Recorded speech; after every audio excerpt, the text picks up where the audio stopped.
welcome to 2024 and the Kansas Ag Report. I'm Ken Rogers. On this week's program, we talk economics with Cortney Cowley, senior economist with the Kansas City Federal Reserve Oklahoma City branch. We'll also have features from the Kansas Soybean Commission, Kansas Department of Agriculture, and Kansas Grain Sorghum, plus the weekly update from the Kansas Livestock Association and market information from Pinion. Kansas Ag Report brought to you in part by the Kansas Soybean Commission, the Soybean Checkoff, progress powered by Kansas farmers. Kansas Farm Bureau, a grassroots ag organization representing the state's farm and ranch families since 1919, kfb.org. And the Kansas Wheat Commission, lending in the adoption of profitable innovations from wheat, online at kswheat.com.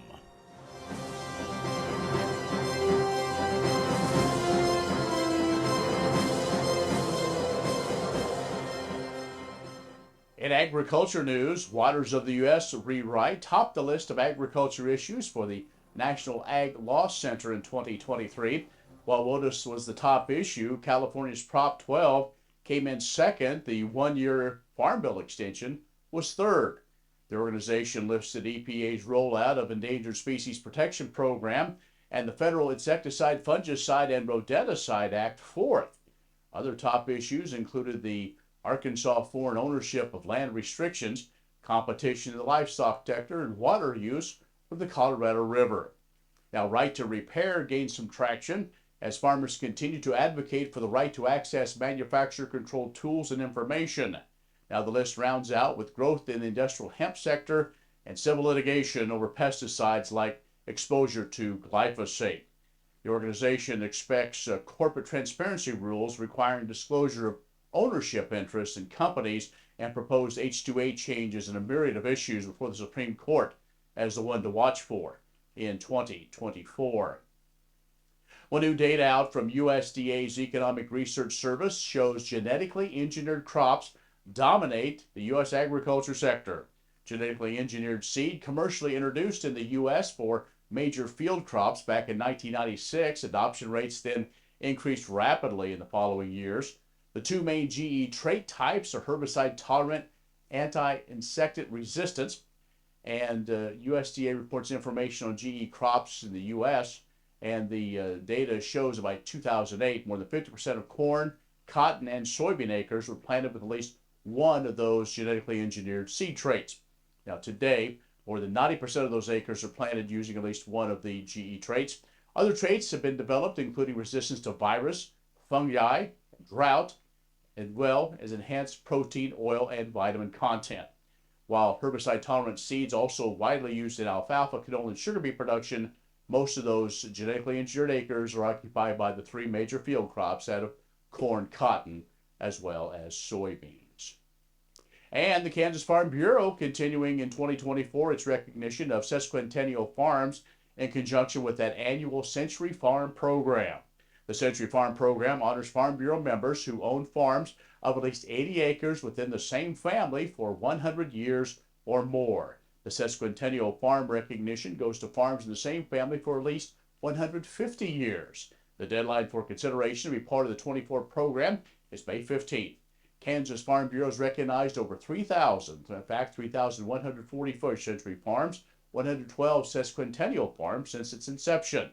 You can find out more at your local county Farm Bureau office or at kfb.org/Century Farm. Stay with us. We have more when the Kansas Ag Report returns. The Kansas Ag Report brought to you in part by Kansas Grain Sorghum, growers working together. Learn more at ksgrainsorghum.org. Grass and Grain, online or in the mail, keeping Kansas farmers informed for over 60 years. grassandgrain.com.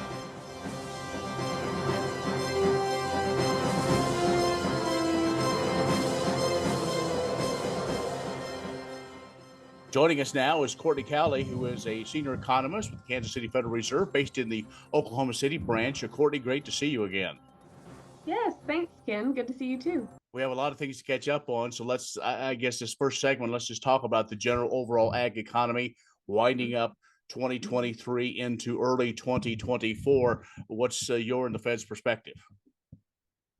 So I think that winding up 2023, kind of getting our last, we had third quarter data from both our district survey of ag credit conditions, our national survey, and also commercial bank call report data, which is the required data that banks report that we then pull the ag materials from. And I think what we're learning from that are three things in particular. We've finally started to see an uptick in demand for loans. I think that just is a combination of expenses remaining high, and so that kind of contributes to an uptick in demand. We're getting close to the end of the year when maybe producers are starting to buy their expenses for the next year or even years to come. So starting to see demand for loans increase a bit. And then the other thing that we saw, the second thing would be that there's still been a divergence in agricultural credit conditions between kind of two splits that we look at. Areas still in drought and areas not. We're seeing some softening in farm liquidity and also farm income and other ag credit conditions in areas that are still struggling with drought, and conditions a bit better in areas that are out of drought. We even asked a special question in our last survey specifically about conditions of drought and how that has affected farm income and farm borrower liquidity. And then the third thing, of course, probably the biggest thing on people's minds would be, and you probably know what I'm going to say, and that's interest rates. Mm-hmm. And I think that we've seen it both in our surveys. The USDA farm income forecast that just came out, I think was very interesting, because in the past, I'll be honest, I think we've downplayed the effects of higher interest rates a bit, or at least I have, and some others that I communicate with, because it's typically a very small piece of the total farm income statement in terms of the expense side. You think about feed, which is 18% of total expenses. That is a big thing, particularly for livestock producers.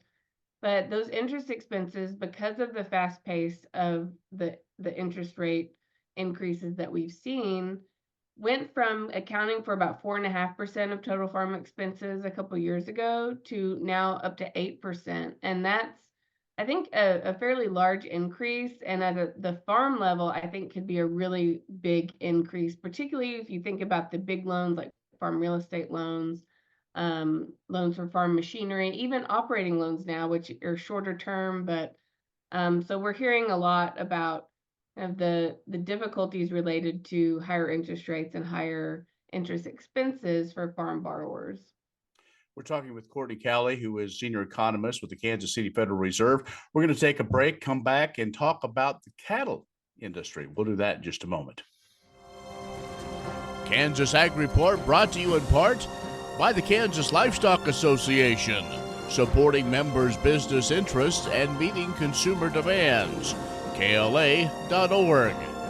Oldie Seed Farms, carrying soil-specific seed. Find them on the web at oldieseed.com. That's OHLDE seed.com. And Kansas Corn, building the future at kansascorn.com.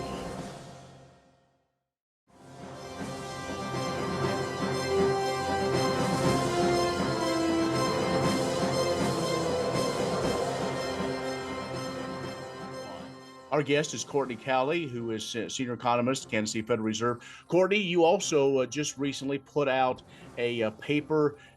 You did a deep dive in what's going on in the cattle business, cattle industry. Say there may be some things to be cautious of moving forward.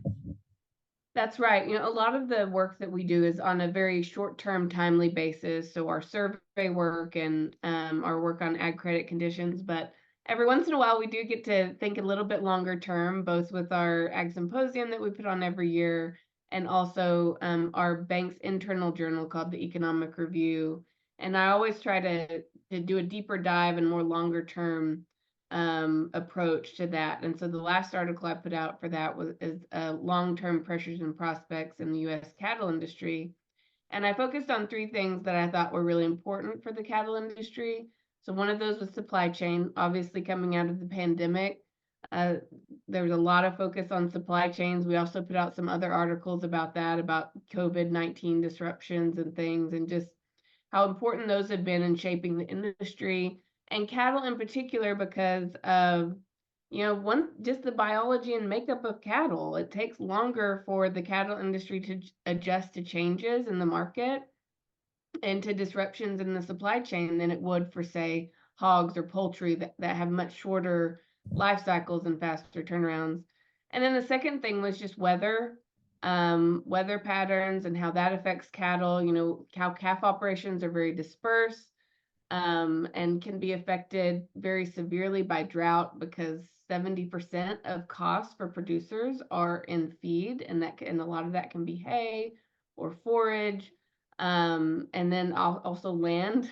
And then the third thing was just consumer demand and how that shapes it. Now, I will say that one thing the pandemic taught us is that beef can be a comfort food. So in a way, people really flocked to beef during the pandemic. No matter how expensive ground beef got, people were still buying it.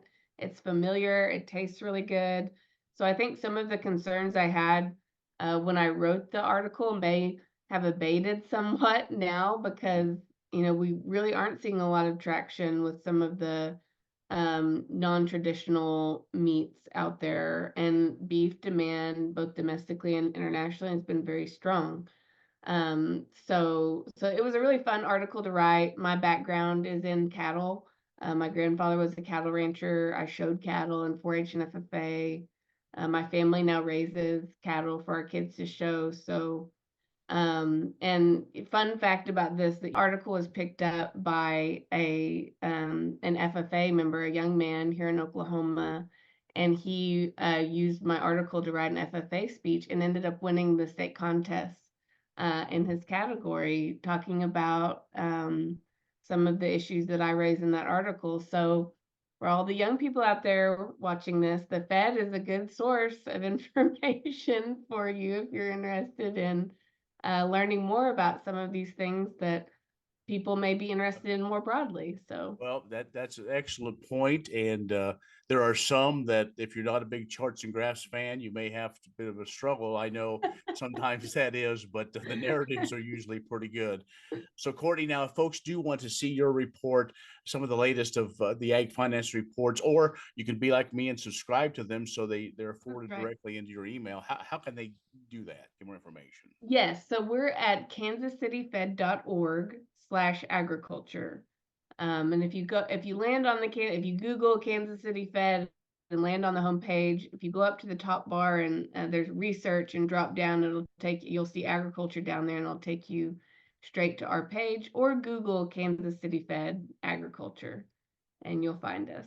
Courtney, thanks so much. Always good to catch up with you. We hope to do this again as we go down in 2024. Appreciate it. Thank you, Ken.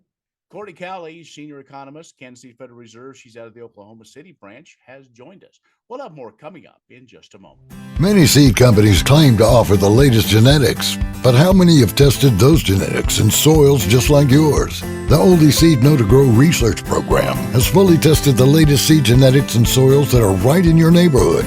The Oldie Seed Know to Grow program can recommend the best performing hybrids from technologies like Enlist, Extend, and LibertyLink that will optimize the yield and profit of every acre on your farm. Contact Oldie Seed today. Imagine turning soybean oil, used cooking oils, and waste animal fats into fuel so amazing it drives U.S. jobs and our economy forward. Learn more about biodiesel at americasadvancedbiofuel.com. What if U.S. soybean meal were more than a commodity? If seed companies and the soybean checkoff built a better variety? That future is here. The time is now.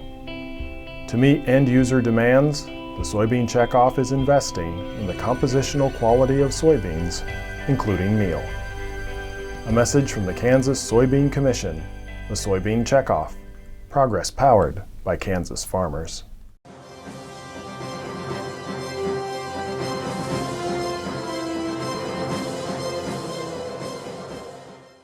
A key partner of the Kansas Soybean Commission is located just 50 miles down the road from our office and touts a global reach through its programming.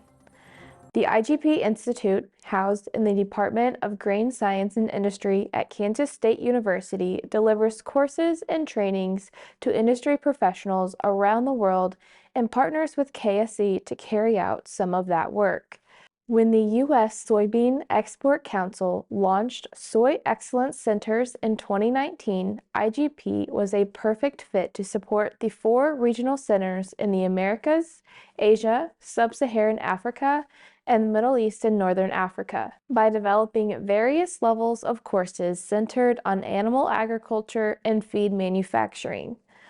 From October 2022 to September 2023, about 5,000 individuals enrolled in K-State supported trainings. Outside of the Excellence Centers, IGP leads soybean courses and trainings for countries and provinces across the globe to teach on soybean meal, purchasing, nutrition, feed safety, and more. In 2023, IGP reported leading 55 courses in 45 countries to 900 participants. IGP reached nearly 8,000 individuals in the previous 6 years. Entering 2024, the organization looks forward to continuing its valuable work and looking toward new opportunities. Numerous partnership courses with the U.S. Soybean Export Council covering topics from aquaculture to nutrition are already confirmed. IGP Institute formed in 1978 with the support of the state and agricultural commissions. The organization's mission is to provide technical, research-based training benefiting industry professionals globally and enhancing the market preference for U.S. grains and oilseeds. KSC is proud to support IGP in these pursuits. More about IGP can be discovered at www.grains.ksu.edu/IGP. Grain sorghum is one of the most important cereal crops worldwide, and Kansas leads the nation in its production. Over the years, sorghum has been either exported, used in animal feed domestically, or for other industrial uses. Recently, its use in the ethanol market has seen tremendous growth, with 30% of domestic sorghum typically going to ethanol production. Kansas Grain Sorghum is committed to sorghum research, market development, and education. Learn more at ksgrainsorghum.org. Next time you see a beautiful field of corn, reach out and thank the farmers who work tirelessly to raise corn for livestock feed, renewable fuels, and exports to feed a growing world population. The farmers on the Kansas Corn Commission work for Kansas Corn with grower-funded checkoff dollars that support foreign and domestic market development, research, promotion, and education to expand opportunities for Kansas farmers. To learn more, visit kscorn.com.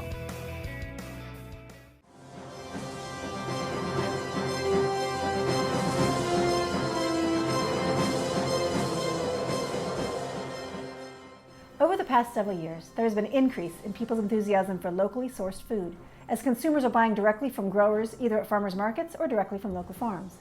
At the Kansas Department of Agriculture, part of our mission is to provide support and assistance to help make Kansas agriculture businesses more successful. With that mission in mind, our From the Land of Kansas program is once again partnering with K-State Research and Extension to offer in-person workshops for growers to learn more about how to successfully sell directly to consumers. The workshops will be held in 4 locations around the state: in Olathe on February 9th, in Hutchinson on February 10th, in Parsons on February 23rd, and in Hayes on March 1st. These workshops are designed to assist farmers market vendors and managers, and also for those wanting to sell food products directly to consumers. The workshops will focus on topics to help vendors understand more about the legal, safety, and financial parameters that are involved with selling food products either directly to the consumer or at a farmer's market, including food safety, sales tax, marketing, and more. If you sell directly to consumers, either on your own or through a farmer's market, we encourage you to sign up for one or more of these helpful workshops. The cost is only $20 per participant, and registration is now open. Find more information and register at www.fromthelandofkansas.com/FM workshop. Farmers markets and direct-to-consumer sales continue to be an important source of fresh fruit, vegetables, meat, dairy, and other value-added agricultural products from small towns to large metropolitan areas. We are pleased to help these markets and growers, which serve their local communities in such an important way. Grain sorghum is one of the most important cereal crops worldwide, and Kansas leads the nation in its production. Over the years, sorghum has been either exported, used in animal feed domestically, or for other industrial uses. Recently, its use in the ethanol market has seen tremendous growth, with 30% of domestic sorghum typically going to ethanol production. Kansas Grain Sorghum is committed to sorghum research, market development, and education. Learn more at ksgrainsorghum.org.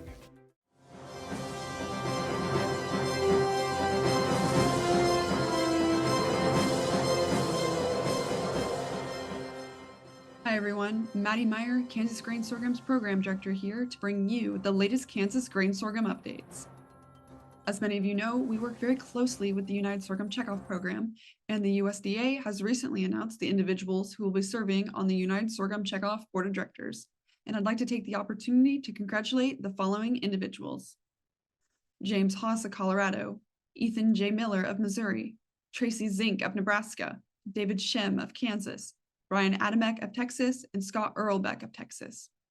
5 of these members will serve a 3-year term from December 2023 to December 2026, with the exception of Earlbeck, who will serve a 2-year term, and his role begins immediately. We look forward to connecting with these new and current individuals at the national board meetings down in Lubbock, Texas from December 11th through 14th. It's already hard to believe that we're at the end of 2023. It isn't too early to begin thinking about upcoming meetings and events that will take place in early 2024. Along with the Kansas Soybean, Wheat, and Corn Associations, we look forward to hosting the annual Kansas Commodity Classic, held January 26 at the Salina Hilton Garden Inn. We've got a great lineup of speakers and topics prepared to provide a one-stop shop for Kansas farmer leaders. I'd also like to mention that registration is now open for the 2024 Women Managing the Farm Conference. This year is also the 20th anniversary of the conference, and there are some special activities planned for all attendees. For more information and how to secure your spot, visit www.womenmanagingthefarm.com. Thank you, and stay tuned for next time. Kansas Corn reminds you that E15 fuel is the right choice for every kind of driver. For the car enthusiast, E15 has higher octane. For the thrifty driver, E15 is priced lower than regular unleaded. For the nature lover, E15 provides cleaner air. For the shopper who buys local, E15 has more ethanol from our Kansas corn farms. Choose E15 for a higher octane, lower price, cleaner American fuel. Message from the Kansas Corn Commission. Learn more at kscorn.com.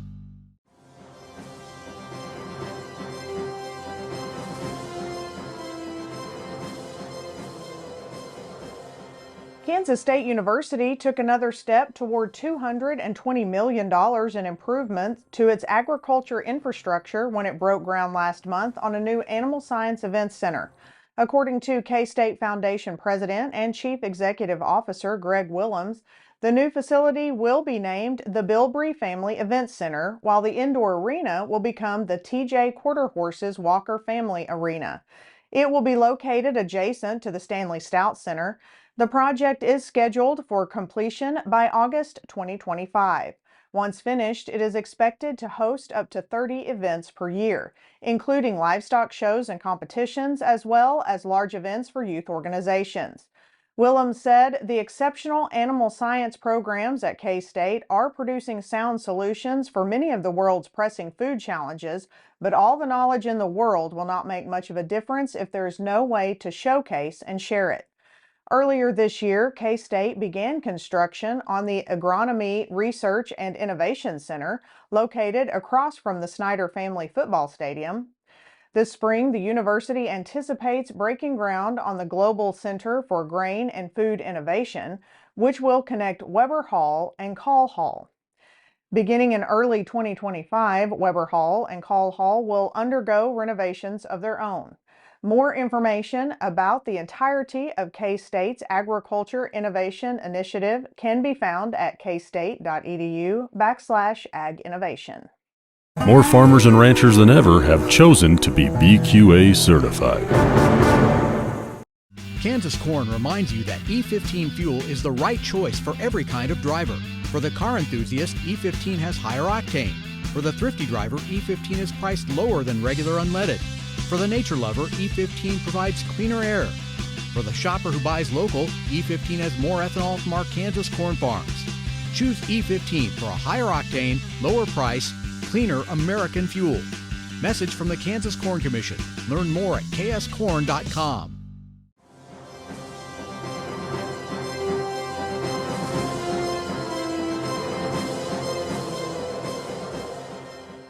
Good day and Happy New Year. I'm Mitch Dewar with Pinion Risk Management. The first trading day of the year brought pressure to the grain markets. We saw soybeans trade to new 6-month lows and corn trade near the low of the last 6 months' range. Rain showers and the predicted 10-day forecast in South America has turned into the producers' favor as they have struggled with dryness over the past few months. For now, the market is taking the moisture in Brazil as bearish as it helps the crop along. If the wetness continues further into the year, the market could switch its tone as harvest and second crop planting starts in Brazil. The biggest data dump from both the USDA and NASS will be on Friday, January 12th. We will get numbers for the 2023 crop production summary and the grain stocks as of December 1st.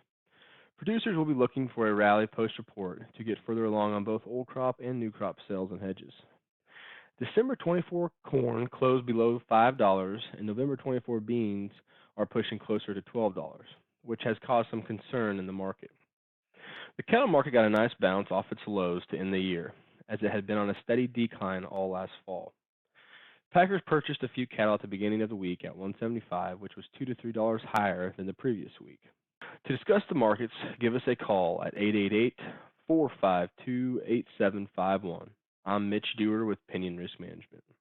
Imagine turning soybean oil, used cooking oils, and waste animal fats into fuel so amazing it drives U.S. jobs and our economy forward. Learn more about biodiesel at americasadvancedbiofuel.com. That's our show this week. Be social with us online, kansasagreport.net, or our social media channels. You can also catch us on the radio weekdays 7 to 11 in the morning, KBUF Radio, or online at westernkansasnews.com. I'm Ken Rogers. Thanks for watching. We'll see you next week on the Kansas Ag Report. Next time you see a beautiful field of corn, reach out and thank the farmers who work tirelessly to raise corn. For livestock feed, renewable fuels, and exports to feed a growing world population. The farmers on the Kansas Corn Commission work for Kansas Corn with grower-funded checkoff dollars that support foreign and domestic market development, research, promotion, and education to expand opportunities for Kansas farmers. To learn more, visit kscorn.com. Many seed companies claim to offer the latest genetics, but how many have tested those genetics in soils just like yours? The Oldie Seed Know to Grow research program has fully tested the latest seed genetics in soils that are right in your neighborhood. The Oldie Seed Know to Grow program can recommend the best performing hybrids from technologies like Enlist, Extend, and LibertyLink that will optimize the yield and profit of every acre on your farm. Contact Oldie Seed today.